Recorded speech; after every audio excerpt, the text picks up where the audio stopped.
Traders, FX Pip Collector here. Today is Friday, October 11th, and I'm going to be analyzing the Euro Yen, starting on the monthly, working my way all the way down to the 1 hour time frame for the full top-down analysis.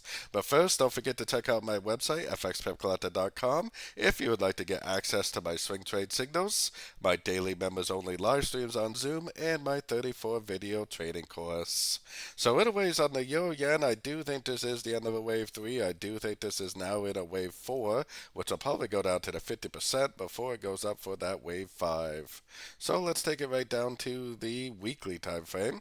On the weekly time frame, I think this first push down is likely an A. I still think we are likely in a wave B, which I don't think is over yet, and probably eventually back down for that wave C, which, like I said, I think the 50% is the most likely target for this ABC correction.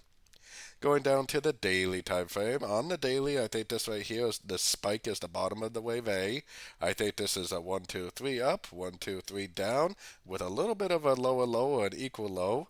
And then 1, 2, 3, 4, 5 up is what I think we're looking at. I think we're looking at it likely an expanding flat, especially looking at all correlated yen pairs. I think it's likely to go up to one of these two Fibonacci extension levels to finish off this wave B. So let's head down to the 4 hour time frame.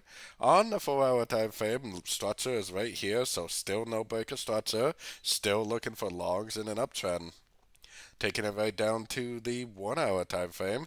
On the 1 hour time frame, like I said yesterday, I got my Fibonacci retracement on here. Now this move down looks very impulsive, so you would think that this would be a wave A, and you would think that this would be a wave B, and that it possibly would go down again for a wave C before it went up.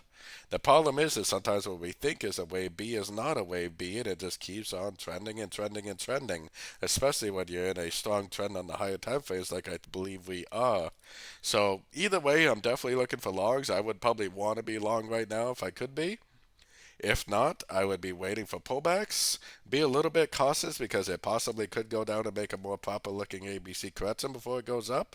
But as long as it doesn't break this low right here, as long as it doesn't break structure, I will be doing nothing but looking for logs and an uptrend until proven otherwise. So don't forget to join my free Discord group, which is linked down here in the corner. And as always, thank you and happy trading.